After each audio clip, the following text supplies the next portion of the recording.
Buenas noches, chicos, chicas, ¿cómo están? Espero que estén bien. Pues vamos a dar inicio a nuestra clase ya de la tercera semana. Como pueden ver, el tiempo pasa más rápido de lo que uno quisiera. Y hay que aprovecharlo. Al final, el tiempo es algo que nadie nos va a devolver, así que es mejor invertirlo de la mejor manera. Nuevamente decirles que estén teniendo un buen inicio de semana, a pesar de todo lo que ha ocurrido hoy. Pero al final, son cosas que pasan, ¿ya? Pues bien, vamos a empezar. Su actividad durante el fin de semana de ustedes era intentar hacer los ejercicios de la práctica. ¿Por qué recalco eso de intentar? Porque les dije que hoy íbamos a resolver conmigo unos cuantos más, de tal manera que mañana ustedes hagan su defensa. ¿Listo? Y pues vamos a hacer eso. Voy a compartir mi pantalla, vamos a continuar con un par de ejercicios resolviéndolos. ¿Listo? Entonces, vamos a compartir.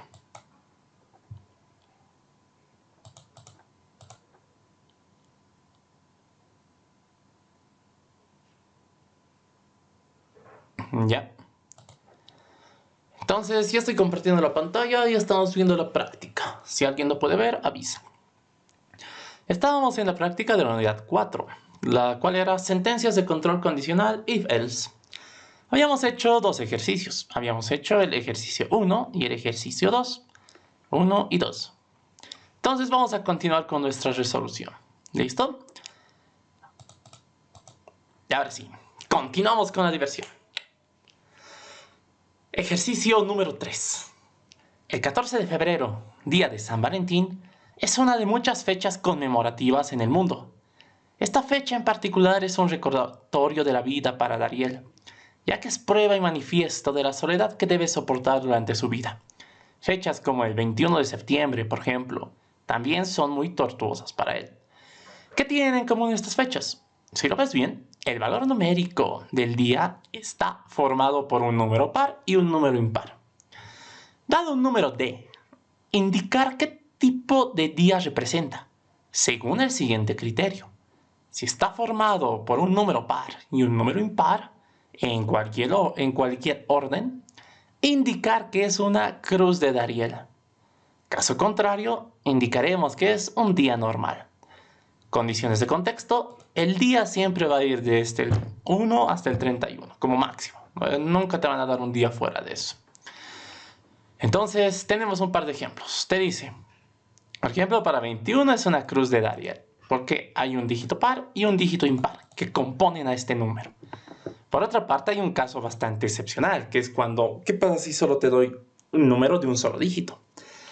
Pues para cualquier número de un solo dígito, el día debería ser normal, porque o es par o es impar. Técnicamente nunca va a cumplir que uno sea par y uno impar porque carece de un dígito, ¿no ve?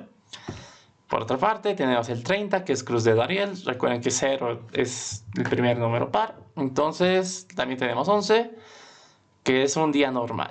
¿Por qué? Porque ambos son impares. Acuérdense que la condición es que uno par y el otro impar, sí o sí. Entonces hay que tener cuidado con días tipo 11 o tipo, no sé, ¿qué otro día hay? Bueno, creo que solo es el 11. Bueno, el 22, por ejemplo, dos pares, ¿no? No tendría sentido. Entonces, ese es el ejercicio. ¿Qué es lo que vamos a hacer? Como siempre, abrimos nuestro querido Paint. O ya ustedes pueden hacer en su cuaderno o donde guste. Tenemos que pensar, ¿qué podemos hacer? ¿Cuál va a ser mi estrategia? Pues el ejercicio tampoco es muy complicado. Solamente había que recordar un par de conceptos previos que habíamos ido observando en las clases anteriores. Más que todo en esto de teoría de números. Por ejemplo, yo tengo el 21. Ese es mi dato de entrada, ¿no ve? Ya. ¿Qué es lo que tengo que hacer? Necesito saber el valor de ambos dígitos. Eso es mi primer trabajo. ¿Por qué? Luego de eso tengo que hacer preguntas. ¿Quién me va a ayudar a hacer preguntas? El if-else. Toda la vida. ¿Listo? Entonces, primero tendré cada dígito en su lugar. Tendré mi dígito 1 y mi dígito 2, indistintamente en el orden. ¿Cómo rescato el último dígito de un número? Pues nosotros habíamos aprendido esto, ¿no? ¿Qué pasa si yo divido esto entre 10? Tararán. Uy, perdón por el megapulso. 21 dividido entre 10, ¿cuánto te da? Tu resultado. Bueno, cuando divides algo entre 10, la respuesta es el mismo número menos su último dígito. Entonces la respuesta sería 2 y lo que te sobra es justamente su último dígito. Listo. Si se dan cuenta, con esto yo puedo separar ambos dígitos. ¿Cómo obtengo este de aquí? Obtengo este con el operador módulo. ¿Cómo obtengo este de aquí? Obtengo este con el operador de la división. Listo. Técnicamente yo ya tengo mis dos numeritos, ¿no ve? Como yo ya tengo mis dos dígitos, pues preguntar es lo de menos. Porque tengo que hablarme a mí en lenguaje natural. ¿Cuál va a ser la pregunta? Tengo que decir si un dígito es par y el otro es el contrario. O sea, si uno es par, el otro tiene que ser impar. Por ejemplo, o podrías tal vez preguntar por los otros casos. Porque también me podrías preguntar, ¿cuándo el número no me sirve? El número no me sirve cuando es de un solo dígito o cuando ambos dígitos son pares o ambos dígitos son impares. ¿No? Entonces, ustedes podrían plantearse eso por cualquiera de los lados. Vamos a ver sus equivalencias, ¿ya? Entonces, ya, lo más importante ya tenemos, que es esto, porque luego de esto son puras preguntas. Y son preguntas en súper lenguaje natural. Entonces, vamos al BlueJ. Como siempre, nos creamos una nueva clase. Vamos con nuestro ejercicio número 3. En este caso es San Valentín. No, técnicamente es cualquier otro día tortuoso. Vamos a poner Cruz de Dariel. ¿Listo? Entonces, como siempre, creamos la clase. La clase se autogenera y no sé por qué está tan pequeño. Vamos a ponerlo en 30. Y ahora sí. Es leve, pero hace la diferencia para mis ojitos. Ya. Como siempre, el código que se autogenera no me interesa y yo lo borro. Aquí empieza la magia. ¿Qué es lo que hacemos? Es implementación de métodos. Acuérdense que estamos practicando así porque estamos desarrollando la parte lógica a medida que aprendemos conceptos de programación. ¿Ya? Entonces, ¿qué es lo que hago aquí? Creo el método. ¿Cuál va a ser el método? Es un método que es público. ¿Qué te devuelve? Pues tiene que indicarte, según este ejercicio, mediante un mensaje. Si es un día normal o una cruz de Dariel. Entonces, yo sé que para palabras, mensajes o ese tipo de cosas, mi tipo de dato es el string. Recordemos un poco que el string es un tipo de dato no primitivo. Sin embargo, Java te permite utilizarlo como si lo fuera. ¿Ya? Pues bien, sigamos. Tengo el public, me devuelve una cadena. ¿Y qué se llama el método? El método se va a llamar verificar día. Verificar día. Listo. ¿Qué recibo por parámetro? Recibo un solo dato. El dato que recibo es un entero y se llamaba D. D a mí no me dice nada, le voy a poner día. Listo. Ya está. Ahora, ¿qué es lo primero que tengo que hacer? Si bien hemos controlado, hemos pensado en el caso normal, ¿qué pasa con el caso raro? Por ejemplo, el caso raro aquí era 8, donde 8 era un día normal.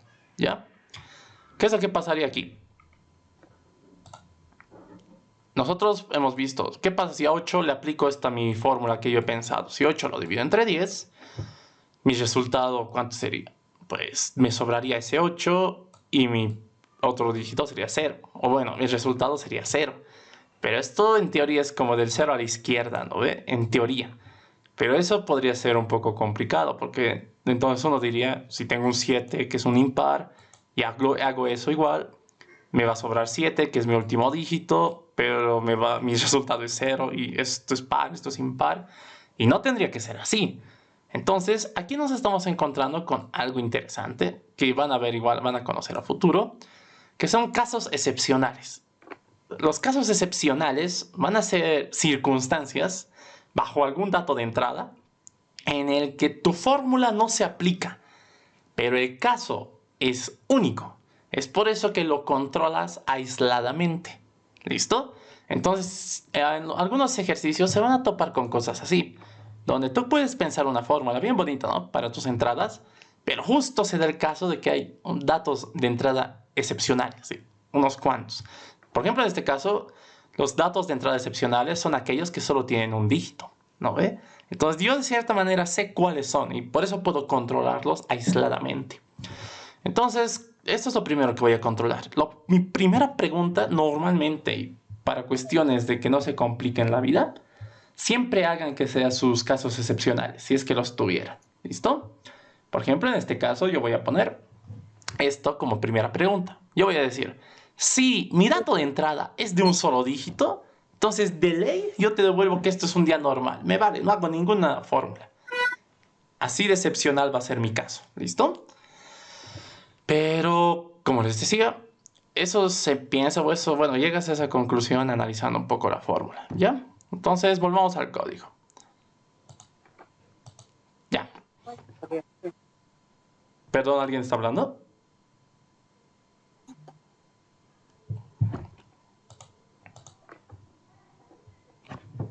Noelia, tienes el micrófono activado. ¿Estás hablando?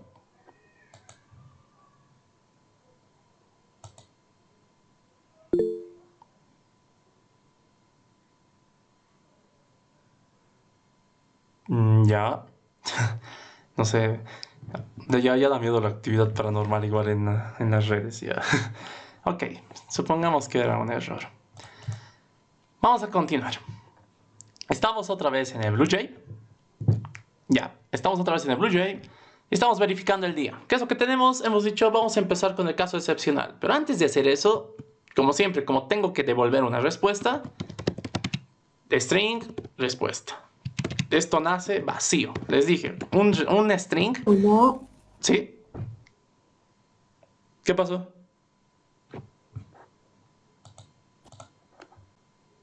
hola. Es que escuchaba cortado, pero creo que es solo mi internet. Ya. Tal vez sí. O no sé cómo están escuchando los demás. Si podrían comentar.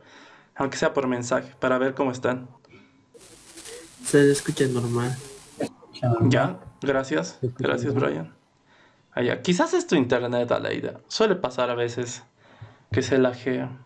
Y lo más triste es que siempre se lajea cuando uno necesita. A mí me ha pasado lo mismo. Hace un par de días. Ya. Continuando. Me crean que cada vez que entro y salgo, siento que la fuente se ha reducido. No sé por qué. Y mi vista. Pero igual, ya. Estábamos. Voy a crear mi respuesta. ¿Por qué? Porque como estoy comprometiéndome a devolver algo, lo mejor es que cree esa variable ni bien inicie el método para no olvidarme. ¿Ya? No es una regla, es más una sugerencia. Continuando. Decíamos, mi primera pregunta va a ser, sí, ¿qué cosa? Si el día que me está dando por parámetro es de un solo dígito, ¿cómo yo sé que un número es de un solo dígito? Porque tendría que ser menor que 10. Todos los números menores que 10 son de un solo dígito, hasta el 0, obviamente, o bueno, hasta el -9, pero acuérdense que nos estamos moviendo en el mundo de los naturales, así que algo menor que 10 solo va a llegar hasta 1. Entonces, si el día fuera menor que 10, y si el día fuera menor que 10, yo sé, mi dato de entrada es de un solo dígito. Por tanto, aquí yo no aplico mi fórmula. Yo directamente sé mi respuesta. Sé que mi respuesta sería que es un día normal. Es un día normal. Listo, ya he controlado mi caso excepcional. Ahora, ¿qué pasa si me dicen, no, te cuento que el día que está entrando por parámetro no es menor que 10? Entonces tú dices, bueno, si no es menor que 10, debe ser mayor o igual que 10, que es el caso contrario. Entonces, a números así, sí puedo aplicar la fórmula que he pensado. Entonces, else, caso contrario. Aquí, ¿qué es lo que hacemos? Recién aplicamos nuestra formulita. ¿Qué decía nuestra formulita? Yo he dicho, primero voy a rescatar ambos dígitos. ¿Ok? Hagamos eso. Una variable para el dígito 1. Como obtengo el dígito 1, sale del día dividido o... Bueno, les he dicho, el orden de los dígitos va a ser indistinto, porque al final tengo que preguntar. Primero obtengamos el último dígito. El último dígito sale del módulo 10. Por otra parte, la variable dígito 2 sale de la división entre 10. Día dividido entre 10. Listo. ¿Lo ven? Como yo ya tengo los dos dígitos, ¿qué es lo que hago? Empiezo a preguntar. Y aquí es donde les decía, pueden preguntar en el caso en el que sí es una cruz de Dariel, o pueden preguntar los casos donde sí es un día normal. Eso ya depende de ustedes. Y en los ejercicios se van a dar cuenta que las preguntas que haces pueden ser en sentido positivo o en sentido negativo. Eso, como les digo, pero ya es criterio de cada programador. El chiste es que se sepan ubicar. Por ejemplo, aquí yo puedo empezar preguntando, ¿cuándo es un día normal? Pues sí, el caso más fácil. ¿Cuándo yo sé que es un día normal? Yo sé que es un día normal, sí, ¿qué cosa? Esto por si acaso yo lo he hecho solamente para que se entienda. No, no es que siempre tienes que hacer esto, por si acaso. Costumbre mía, ya. Aquí está, ahora sí les decía, sí, ¿qué cosa? Yo sé que es un día normal si el dígito 1 es par. ¿Cómo sé que algo es par? Módulo 2 tendría que darte igual a 0. Esta formulita es para saber si algo es par o impar, ¿ya? ¿Cómo funciona esto? No sé si les he explicado antes, pero cuando un número puede dividirse entre dos, pues no te da residuo. Si el número no puede dividirse, sí te va a dar residuo. Entonces esto dejaría de ser 0, sería 1 y es por eso, ¿ya? Esta es la pequeña formulita para saber si algo es par. Entonces, ¿cuándo un número es normal? Cuando ambos dígitos son pares o cuando ambos dígitos son impares. Entonces, aquí vamos a utilizar esto. Mi primera pregunta es, ¿el dígito 1 es par? Bueno, aquí sería el dígito 2 también es par. Dígito 2 módulo 2 es igual a 0. Aquí, ¿qué estamos preguntando? Siempre lean su pregunta así. Siempre, porque estas partes son importantes, ¿ya? Entonces, ¿yo aquí qué estoy diciendo? Estoy diciendo, sí, ¿qué cosa? Si el dígito 1 es par y el dígito 2 también es par, ya. Estoy preguntando, si ambos son pares, entonces es un día normal. Pero no es la única condición. Acuérdense que esta es solo una de mis preguntas. Lo voy a agrupar en paréntesis, porque también puede darse la opción de que ambos dígitos sean impares. Entonces yo aquí puedo adjuntar una pregunta más. Yo puedo decir, toda esta pregunta, ¿cómo yo lo puedo traducir? Si ambos dígitos son pares, o operador lógico o. Acuérdense, ¿cómo funciona el operador lógico o? Es como en la vida normal, ¿no ve? Digamos, yo te puedo decir, si tengo dinero o si me da la gana, puedo ir a la tienda. Entonces, ¿a qué me refiero con un o? A que basta que se cumpla alguna de esas condiciones. No tienen que cumplirse todas. Como les he dicho, ¿no? Siempre háblense en lenguaje natural. ¿Qué estamos tratando de simular aquí? Yo estoy diciendo, si ambos dígitos fueran pares o ambos dígitos fueran impares, quiere decir que este número es un día normal. ¿No ve? Entonces, traten siempre de hallarle el sentido. Como les digo, estas preguntas que hacemos siempre se hacen en lenguaje natural y solo lo traduces, ¿ya? Entonces, siguiendo con esto, yo ya tengo la primera parte, donde pregunto, si ambos dígitos fueran pares, o ¿qué cosa? O ambos dígitos fueran impares, ¿cómo pregunto para saber si un dígito es impar? O bueno, un número en general. Pues voy a copiar lo mismo porque solamente cambia mi operador lógico o mi operador relacional. En vez de decirle que dígito 1 módulo 2 sea igual a 0, para saber si algo es impar, cambias la igualdad por una desigualdad. Preguntas. Si el número al dividirse entre 2, su residuo es distinto de 0, quiere decir que te ha sobrado algo, entonces sé que no puede dividirse entre 2. Por tanto, este número no es par. Lo único que cambia es el operador relacional. En vez de igualdad, se está cambiando a desigualdad. Entonces, con esto estás preguntando, en vez de decir si era par, estás diciendo es impar. Nada más. Ya está. Entonces, volviendo a la pregunta en global, a la pregunta grande. Si ambos dígitos fueran pares o ambos dígitos fueran impares, quiere decir que esto es un día normal. Por tanto, mi respuesta sería es un día normal. Listo. Caso contrario, ¿qué pasaría?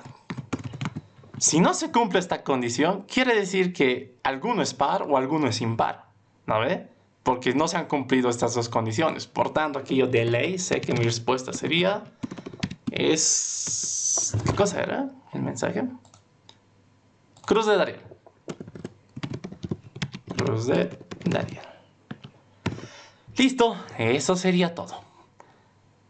Pase lo que pase, fuera de todo if else, yo tengo que retornar mi respuesta.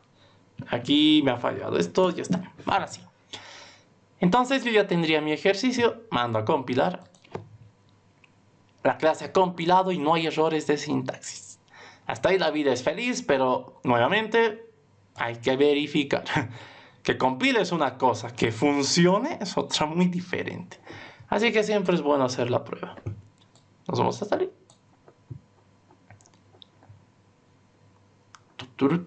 Ya. Entonces hacemos la prueba. Nos creamos un objeto, le damos OK. Y verificamos un día. Por ejemplo, 14 de septiembre, digo 14 de febrero es Cruz de Dariel. Y ahí está, es Cruz de Dariel. ¿Qué más?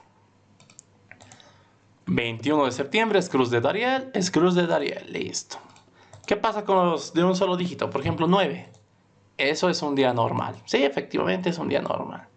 ¿Qué pasa con otros días tipo 24? Pues es un día normal, ambos son pares, ¿está bien? ¿Qué pasa con, digamos, no sé, el día 17? Ambos son impares, entonces es un día normal. Listo, funciona, cumple las condiciones. En este ejercicio lo interesante era ver este nuevo operador, porque los ejemplos anteriores solo habíamos trabajado con el y. Entonces, como pueden ver, una pregunta puede tener tantas condiciones te dé la gana y tan complejas como quieras.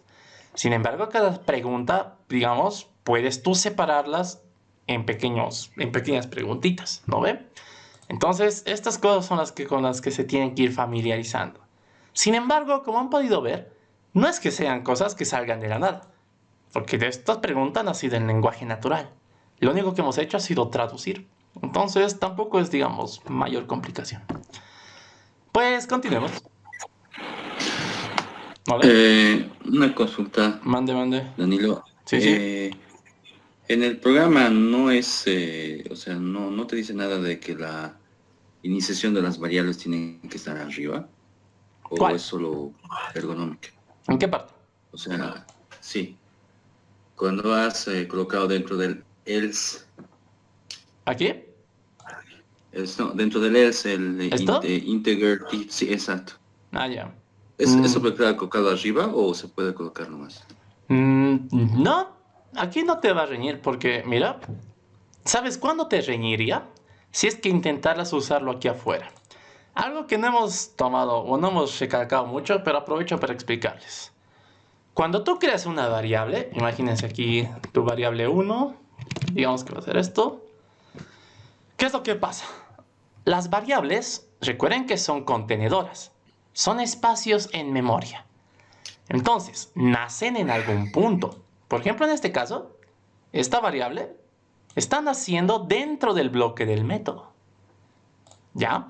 Pero en cambio estas de aquí, sí, están dentro del método, pero a la vez también están dentro de otro bloque, que es el bloque del else. Entonces, su vida, su periodo de vida, solamente va a ser dentro del bloque donde son declaradas. Es decir, fuera de este bloque else, estas dos variables desaparecen. ¿Cómo podemos comprobar eso? Imagínense que en vez de devolver res, yo quiero devolver dig1, que yo sé que es una variable, ¿no? Aquí está. ¿Qué es lo que pasaría ahí? Miren. Te va a reñir, te va a decir, no encuentro al siguiente símbolo, yo no encuentro la variable dig1. Pero tú dirás, pero aquí estoy declarándolo. Pero espera un rato, estás declarándolo dentro del bloque del else. Cuando este bloque, o cuando se sale de este bloque, a la parte blanca, es como si estas dos cosas nunca hubieran existido. O sea, el método ni se entera. Por eso es que te dice, ¿qué cosa quieres que yo devuelva? Entonces Java te riñe. A eso de los espacios o tiempo de vida de una variable, tiene que ver mucho con su contexto. En inglés la palabra es scope, su entorno o algo así. Que es de, a partir de que son declaradas, cuánto tiempo viven o cuánto es su alcance también, alcance de una variable. Eso varía de lenguaje en lenguaje, por si acaso. No es que sea así en todos los lenguajes, por si acaso. Sino varía mucho, varía mucho. En cambio, miren, esta variable que era mi var1, que ha nacido en el bloque blanco, sí puedo retornarlo. Miren, si yo pongo aquí var1. Ah, ya, aquí me dice tipos incompatibles. Esto es porque estoy devolviendo una cadena, ¿no? Imagínense que cambiamos esto, solo para el ejemplo. Clase compilada, no hay errores de sintaxis. A var1, ¿por qué sí la he encontrado? La he encontrado porque está dentro de su mismo contexto. Por eso es que también, de cierta manera, les decía, es importante que su código esté ordenado. Si se dan cuenta, cada vez que tú creas un bloque, las líneas de instrucción es como si se entrarían un poco hacia la derecha. A eso le llamamos indentación. Si se dan cuenta, columnarmente hablando, si lo ven como una columna, pues tú puedes ver qué variables o qué instrucciones están dentro de un bloque y eso te sirve harto para saber dónde están siendo declaradas y dónde pueden ser usadas. ¿No ve? Esta var1 nace afuera, en la parte blanca. Y si hablamos, digamos, visualmente, nace en esta misma columna. Entonces puede ser usado por cualquier instrucción que esté dentro de su misma columna.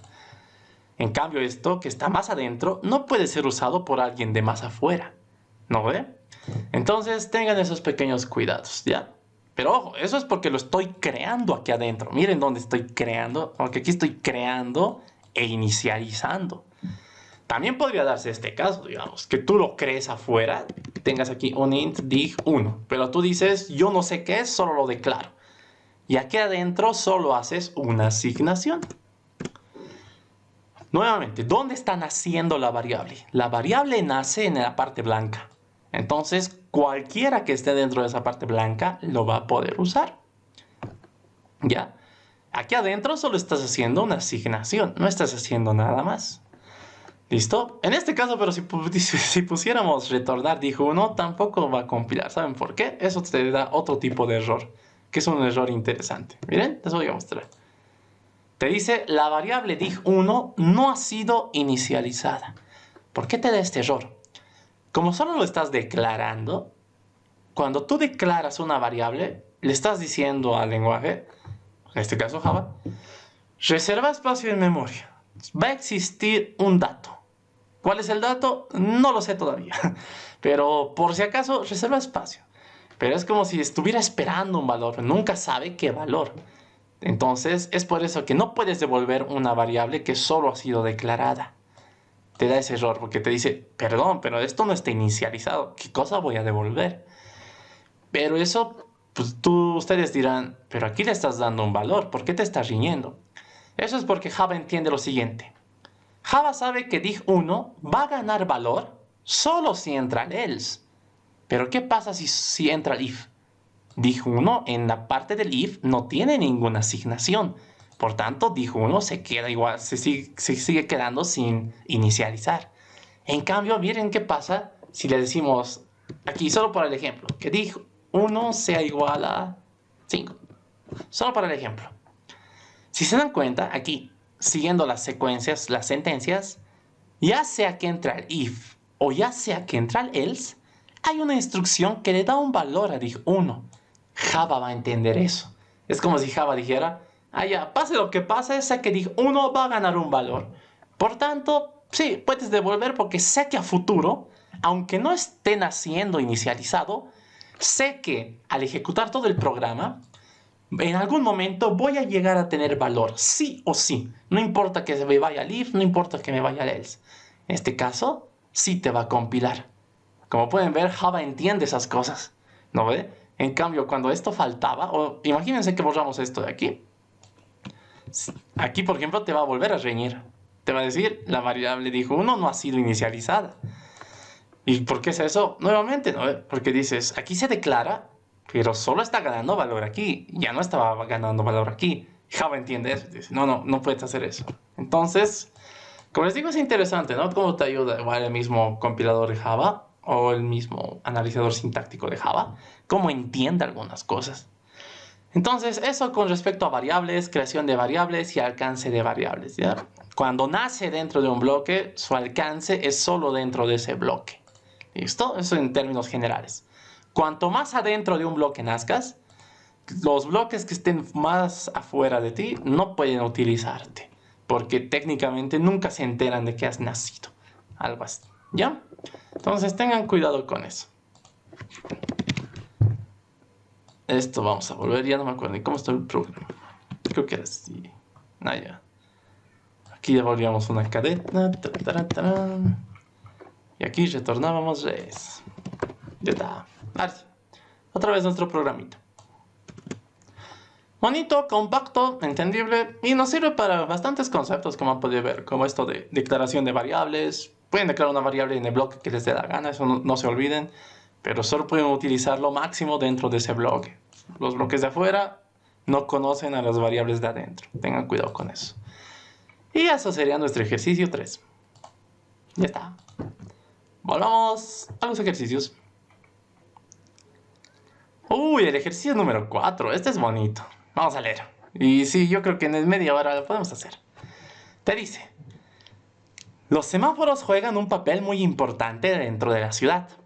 Es conocido por todos que los semáforos tienen 3 estados. Un estado rojo, donde no se puede pasar. Un estado amarillo, el cual indica que debes detenerte. Y un estado verde, el que significa que puedes pasar. Pero algo mucho más interesante que el significado de sus colores es la transición de estados. De estado rojo cambia a estado verde. De estado verde cambia a estado amarillo. Y de estado amarillo cambia a estado rojo. Entonces, si tienes un semáforo con un estado actual X y este cambia n veces, ¿en qué estado se encuentra el semáforo después de n cambios? Condiciones de contexto. X es un string que puede tener como valor rojo, amarillo o verde. N es un número entero que indica la cantidad de transiciones que tendrá el semáforo. Ejemplos. Te dice, partiendo de rojo, ¿qué pasa después de 2 transiciones? Después de 2 transiciones, sabes que vas al verde 1, vas al amarillo 2. Entonces quedas en amarillo. Y ahí está, la respuesta es amarillo. El ejemplo 2 te dice, ¿qué pasa si parto en verde y realizo 8 transiciones, 8 cambios? Entonces, cuentas, ¿no? 1, 2, 3, 4, 5, 6, 7, 8. He terminado en el rojo. ¿Esa es la respuesta? Sí, es el rojo. Y otra vez, ¿no? Verde 8, bueno, es el mismo ejemplo, ya. Entonces, este ejercicio es bonito porque vamos a crear una pequeña máquina de estados bastante bonita, ¿ya? Estos ejercicios van a ver que se conocen, o bueno, yo los conocía en mis tiempos, cuando era joven, como los ejercicios de tipo reloj. Son ejercicios en los que tienes un rango de valores que son circulares, en el sentido de que cuando llegas al último valor, el siguiente valor después de ese vuelve a ser el primer valor. Ubican en el reloj, ¿no? Llegas a 23 y vuelve a 0 horas. Algo así, por eso son de tipo reloj normalmente. Aquí pasa lo mismo, si se dan cuenta, es como si verde fuera tu primer estado. De verde vas a amarillo, amarillo es tu segundo estado. De amarillo vas a rojo, que es tu tercer estado. Y de rojo vuelves al principio, que es verde. ¿No ve? Entonces, esto es lo que vamos a tratar de simular. ¿Por qué este ejercicio puede complicarse un poco? Porque tú dices, mira, ¿cómo quieres que calcule 8 transiciones? Si yo solo sé que tengo 3 estados. Entonces, de alguna manera, matemáticamente, miren, sé que después de 8 transiciones, partiendo de verde, llego a rojo. Pero es lo mismo que decir 1 y 2 transiciones, ¿no? Yo podría simplificar ese 8 a 2. ¿De qué manera? Eso es lo que vamos a intentar averiguar, ¿ya? Pero nuevamente, como les digo, vamos a ilustrarnos con el buen Paint. Chao. Entonces, ¿qué es lo que vamos a hacer? Vamos a intentar entender mejor el problema. Yo les decía lo siguiente. Vamos a tener una máquina de estados. Aquí, por el orden secuencial, podrías decir rojo, amarillo y verde. Pero sigamos las flechitas. Como que verde fuera mi primer estado, amarillo el segundo y rojo el tercero. ¿Ya? Entonces vamos a ir anotando nuestras ideas. Aquí vamos a poner que verde va a ser para mí el estado 0. Que rojo va a ser para mí el estado 1. Oh, perdón, amarillo.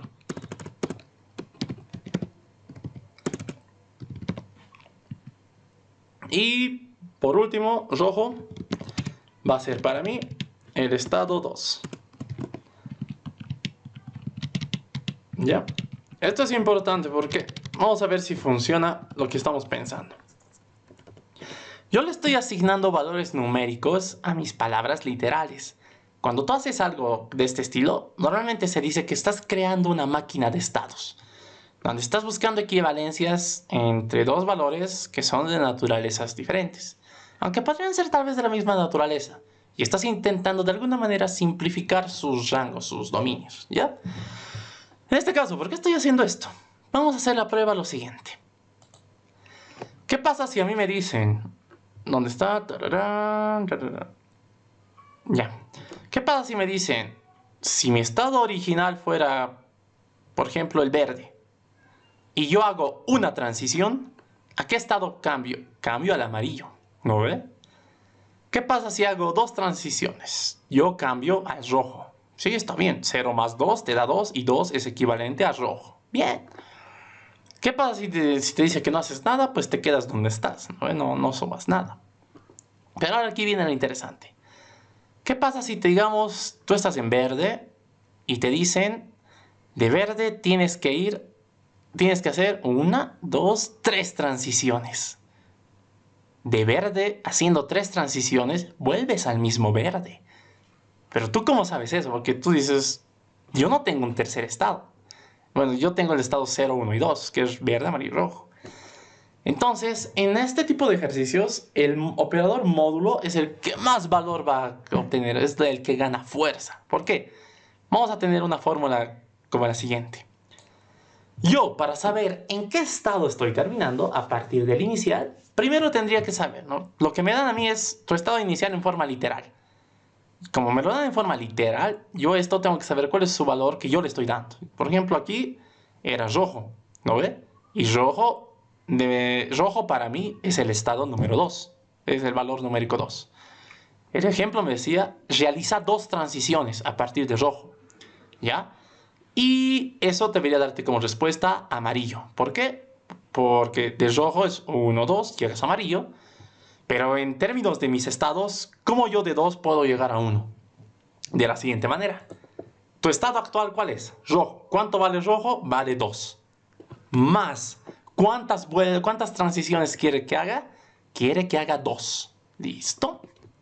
Ahora, después de hacer esta suma, y esto se va a aplicar a cualquiera, tengo que hacer lo siguiente. ¿Cuánto es mi valor máximo de estados que yo tengo? Yo solo tengo 3 estados. El 0, 1, 2. Son 3. Entonces, a cualquier suma que yo haga, tengo que sacarle módulo 3. Y esto va a ser para mí mi respuesta final.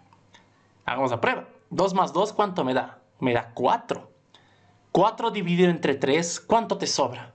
Te sobra 1. Entonces, el resultado es esto. Y esto para mí, ¿qué estado simboliza? Simbolizaba el amarillo. ¿Y la respuesta era esa? Efectivamente, era esa. Ok, linda la fórmula, pero hagamos la prueba en otro. Por ejemplo, con verde 8. ¿Ya? Verde. Tararán, ya. Verde. ¿Cuál es el valor numérico para verde que yo le estoy dando? Es 0. Más, ¿cuántas transiciones quiere que haga? 8. Esto, como es una suma, y sé que puede pasarse, y digo, sácale módulo. ¿Pero módulo de qué? El total de estados que tenemos. ¿Cuántos estados tenemos? 3. Entonces, módulo 3. ¿Cuánto es el resultado de esto? 0 más 8 es 8. Y 8 dividido entre 3, ¿cuánto te da? 8 dividido entre 3. Tu parte entera es 2. 3 por 2 es 6. Y te sobra 2. Entonces, tu módulo es 2. Y 2 para mí, ¿qué simboliza? 2 simboliza rojo. ¿La respuesta es rojo? Sí, aquí está. La respuesta es rojo. Entonces, como han podido observar, este tipo de ejercicios, y créanme que ven este tipo de ejercicios a futuro, como comentario a los que están estudiando en San Simón, recuerdo que en sistemas de información 1 o 2, creo que el 1, había un ejercicio parecido que tenías que refactorizar de una máquina de estados. Obvio que el contexto era diferente, ¿no? Pero era lo mismo, o sea, tenías que crearte una máquina de estados para refactorizar ese código largo que había. Y como les digo, se ve, no es que esto es bastante útil. Igual les va a servir para al siguiente semestre cuando ven elementos en la parte de backtracking hay ejercicios que requieren máquinas de estado. Y es interesante, es bien bonito cómo haces o automatizas esto. Y ya está. Como pueden observar, hemos llegado a mi fórmula. Bueno, hemos llegado a la fórmula, ¿no? ¿Cuál era la fórmula? Tu estado actual más las transiciones, módulo total de estados que yo tenga, y eso es tu resultado. Si lo quieren formalizar la fórmula, sería algo así. ¿Dónde está? Sería tu estado actual, más transiciones,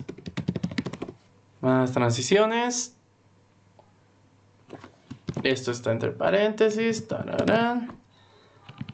A esto le sacas módulo, ¿qué cosa? La cantidad total de estados que tengas. Esto para que entre, vamos a reducir un poquito. Ya, tu estado actual más las transiciones, módulo cantidad de estados. Ya está. Entonces, eso es tu fórmula. ¿Esto para qué te sirve? Esto te da como resultado, con esta fórmula tú hallas el estado final. Listo. Ya está. Esa va a ser nuestra fórmula. Nada más. Ahora solamente queda automatizar. Pero tampoco es tan fácil. Hay una parte interesante aquí. yo sé que me dan esto como estado actual. A mí no me dan un número. Entonces yo tengo que preguntar, ¿eres verde? ¿Eres amarillo? ¿Eres rojo? Y por otra parte, esta fórmula te devuelve un número. Y este número, otra vez, tenemos que buscar su valor literal. Entonces vamos a tener un poquito más de trabajo. Pero ya tenemos la fórmula y somos felices. Entonces empecemos. Vamos a poner ejercicio 4, barrita baja, semáforo. Semáforo. Ya no veo nada ya. Semáforo. Como siempre, el código que se autogenera no me interesa, lo vamos a borrar. Nos quedamos con el bloque de la clase. Y empieza la magia.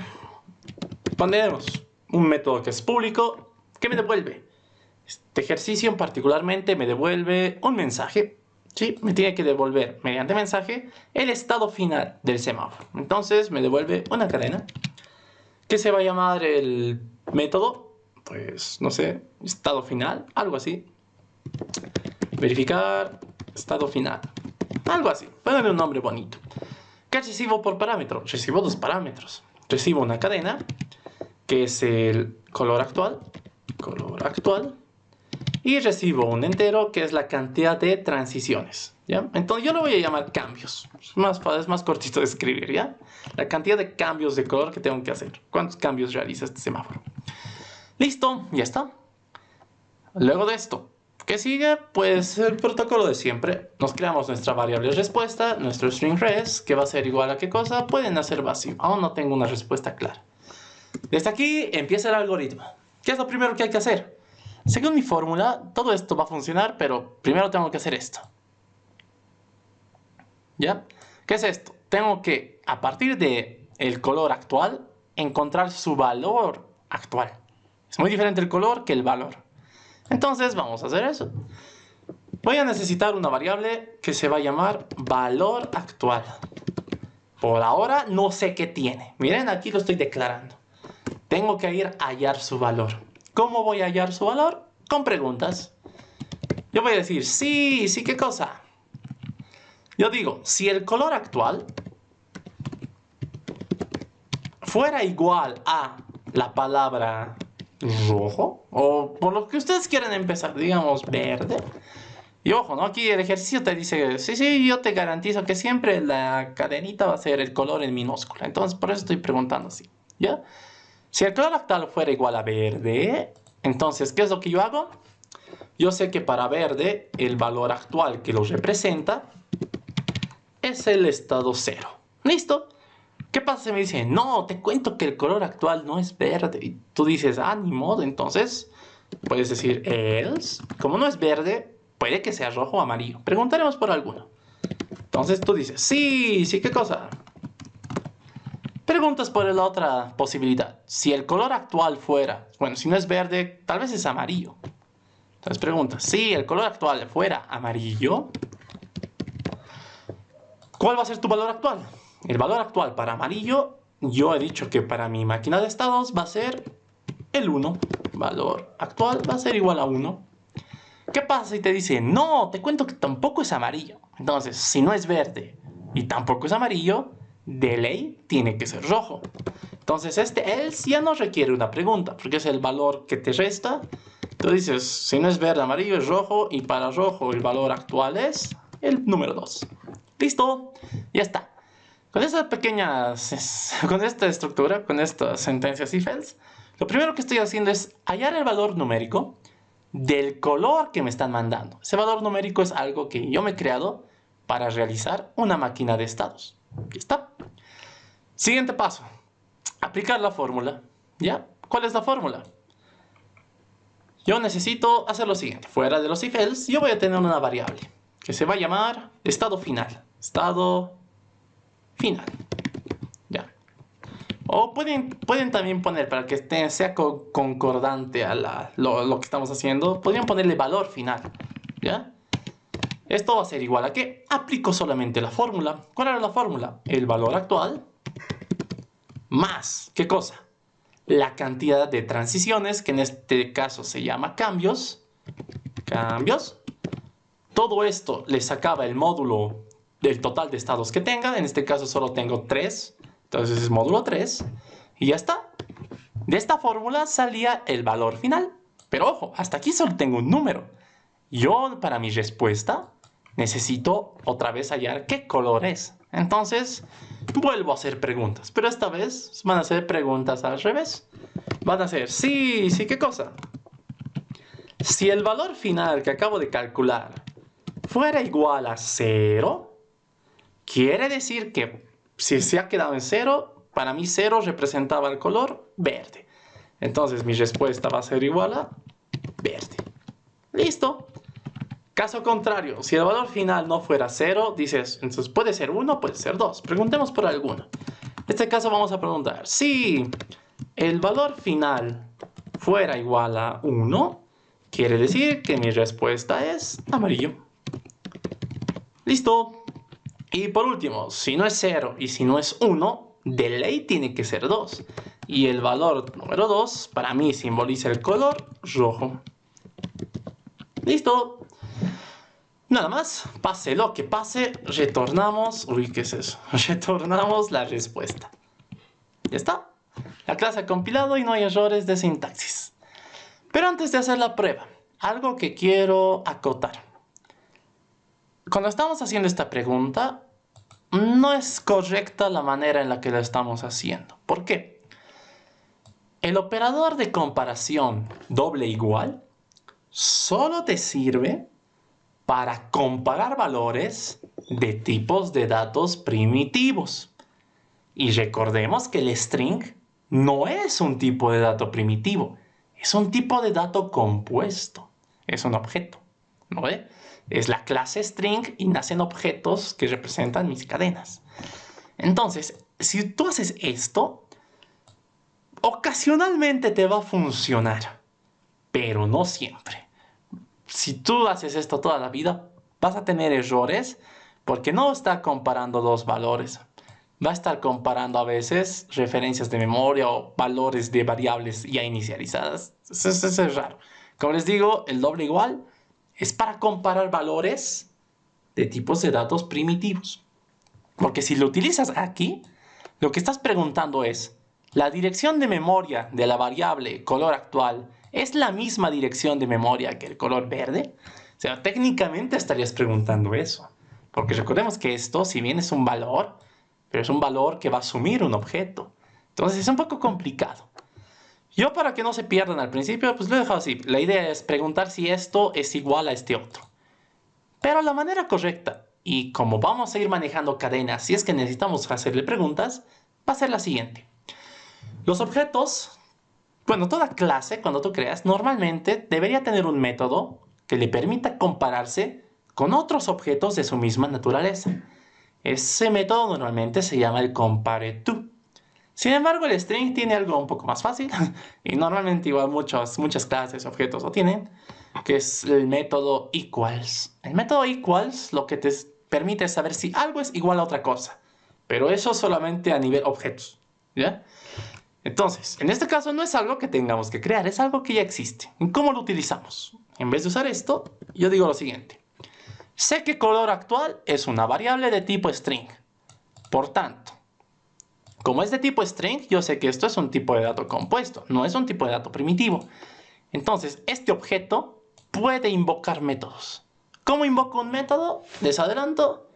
Punto. Este punto van a conocer como invocación al método o acceso al atributo. En este caso es invocación a un método. ¿Qué método quiero invocar? El método que quiero invocar se llama equals. Este método, recuerden que un método puede o no recibir parámetros. ¿Qué recibe por parámetro? Recibe por parámetro el valor con el que te quieres comparar. Entonces, esto lo pasamos aquí. ¿Cómo traduciríamos esta pregunta? Tú estás diciendo, ¿el color actual que tengo, esta cadena, es igual a esta otra cadena? Ah, ya. Técnicamente es lo mismo que estábamos haciendo hace rato, en esencia. Pero esta vez lo estamos haciendo de manera correcta.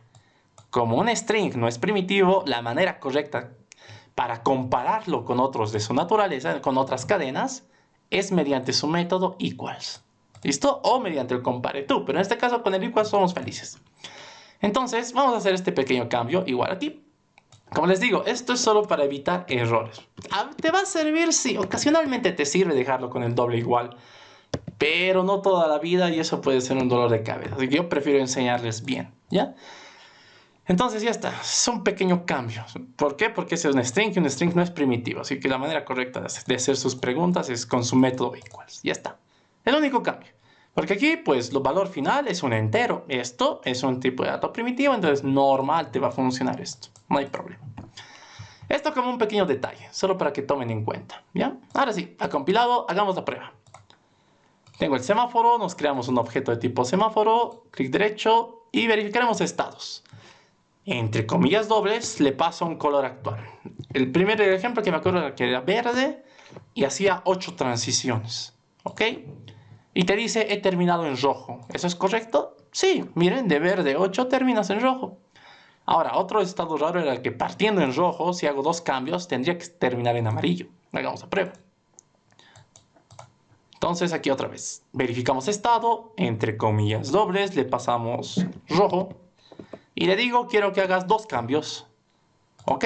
Y te dice terminado en amarillo. Genial, está funcionando. Ahora lo que te decía.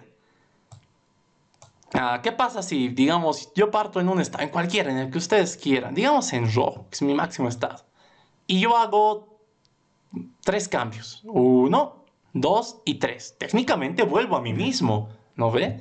Entonces, ¿eso estará bien? Sí, miren, 3, hay 3, aquí es rojo. O técnicamente cualquiera, ¿no? Vamos a hacerlo con rojo.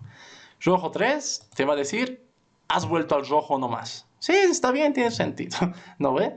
Entonces, ya está, nuestro ejercicio está funcionando. Ya tenemos el ejercicio. Lo interesante de este ejercicio era ver eso. Ejercicios de tipo reloj, donde la solución más bonita es crearte una máquina de estados, en donde le das valores numerales a tus datos de entrada, si es que no lo fueran, de tal manera que creas como unas máquinas de estados. Solo hay estos estados. Y entre estos hago mis variaciones. Algo importante de esto es esta parte, cuando hayas la fórmula. Siempre es importante la cantidad total de estados que tienes, por si acaso. Por ejemplo, en un reloj, la cantidad total de estados que tienes es 24, números del 0 al 23, ¿no ve? Entonces, para hacer la suma de cuánto pasa de una hora a otra sin que se dispare, tendrías que sacar el módulo 24. Cosas así. Pues bien, este era el ejercicio de hoy.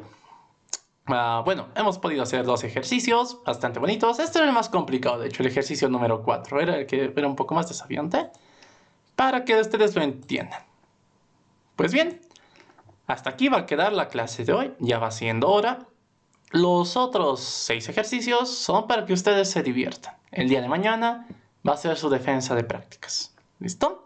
Cualquier duda que vayan a tener pueden avisar si es que hay conexión. Vamos a dejar de grabar.